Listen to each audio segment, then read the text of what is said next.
एक बार गौतम बुद्ध का एक अनुयायी जो कि सालों से गौतम बुद्ध के आश्रम में आ रहा था, वह उनके प्रवचन सुनता, आश्रम में ध्यान आदि करता और फिर चला जाता। लेकिन अचानक कुछ दिनों से उसने आश्रम में आना ही बंद कर दिया था। यह बात गौतम बुद्ध ने भी अनुभव की। एक दिन जब गौतम बुद्ध उस गांव से भिक्षा मांगकर वापस लौट रहे थे तो रास्ते में उस अनुयायी का घर भी पड़ा। बुद्ध उसके घर के अंदर चले गए। अंदर जाके देखा तो वह इंसान आंगन में बैठकर कुछ काम कर रहा था। बुद्ध को देखते ही वह जल्दी से हाथ जोड़कर उनके सामने खड़ा हो गया। उसने बुद्ध को पीने के लिए शीतल जल दिया और बैठने के लिए आंगन के चबूतरे पर एक चटाई बिछाई। बुद्ध चटाई पर आराम से बैठ गए। फिर बुद्ध ने उस अनुयायी से पूछा, तुम्हारे घर परिवार में सब कुछ ठीक तो है ना? अनुयायी बोला, हाँ भंते, सब ठीक है। बुद्ध ने पूछा, फिर तुमने आजकल आश्रम में आना क्यों छोड़ दिया? यह सुन वह अनुयायी थोड़ा सा शर्मिंदा होने लगा। फिर बोला, अब मैं आपको कैसे बताऊं बुद्ध?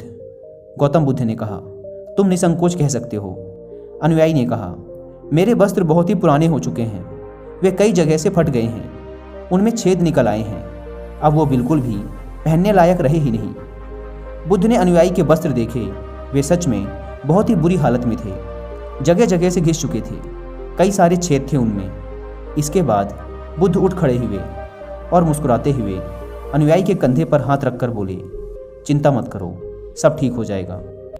शाम के समय जब आश्रम से सभी अनुयायी बुद्ध के प्रवचन सुन घर वापस जा रहे थे तो बुद्ध ने अपने एक धनवान अनुयायी को रुकने के लिए कहा। जब सब चले गए तो बुद्ध ने अकेले में उस धनवान अनुयायी से अपने उस गरीब अनुयायी को 2 जोड़ी वस्त्र देने को कहा। धनवान अनुयायी उस गरीब अनुयायी के घर वस्त्र भिजवा देने का वचन देकर वहां से चला जाता है। अगले दिन सुबह वह अमीर अनुयायी उस गरीब अनुयायी के परिवार के हर एक सदस्य के लिए 2-2 जोड़ी कपड़े एक पोटली में बंधवा कर अपने नौकर के हाथ भिजवा देता है, जिसे देखकर उस गरीब अनुयायी का पूरा परिवार बहुत ही खुश होता है। अगले दिन जब वह गरीब अनुयायी दोबारा से बुद्ध के आश्रम उनके प्रवचन सुनने आता है तो अंत में जाते समय बुद्ध उस अनुयायी को रोककर उससे पूछते हैं, क्या अब तुम अपने नए वस्त्रों में आराम से हो? तुम्हें और कुछ तो नहीं चाहिए? अनुयायी ने कहा, पहले तो आपका बहुत बहुत आभार भंते, मैं इन कपड़ों में बिल्कुल आराम से हूँ और मुझे अब और कुछ नहीं चाहिए। बुद्ध ने आगे पूछा, अब जबकि तुम्हें नए वस्त्र प्राप्त हो चुके हैं तो तुमने अपने पुराने वस्त्रों का क्या किया?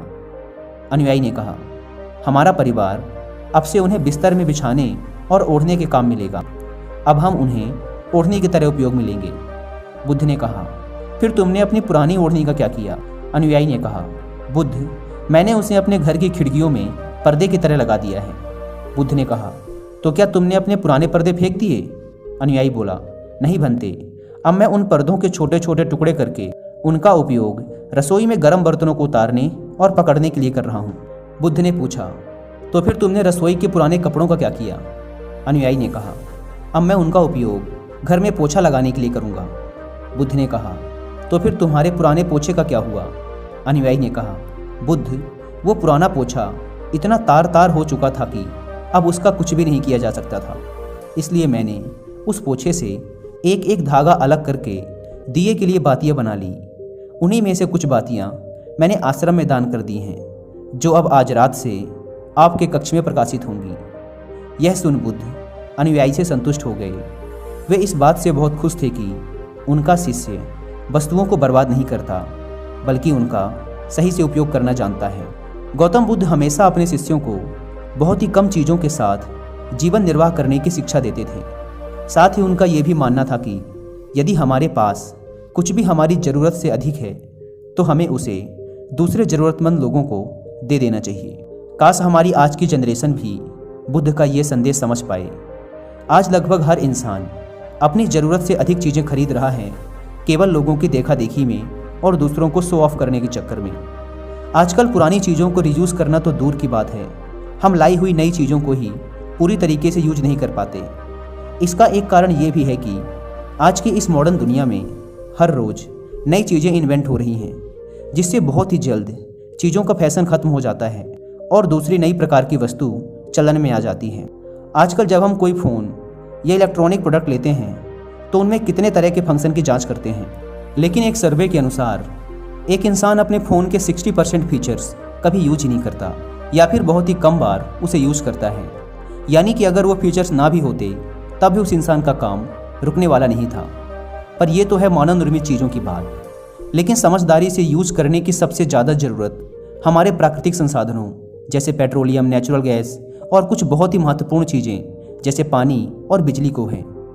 आज जब प्राकृतिक संसाधन दिन प्रतिदिन खत्म होते जा रहे हैं, तो ऐसे में हमें भी पूरा प्रयास करना चाहिए कि चीज़ें कम से कम बर्बाद करें और अपने छोटे छोटे प्रयत्नों से इस पृथ्वी को सुरक्षित बनाकर रखें।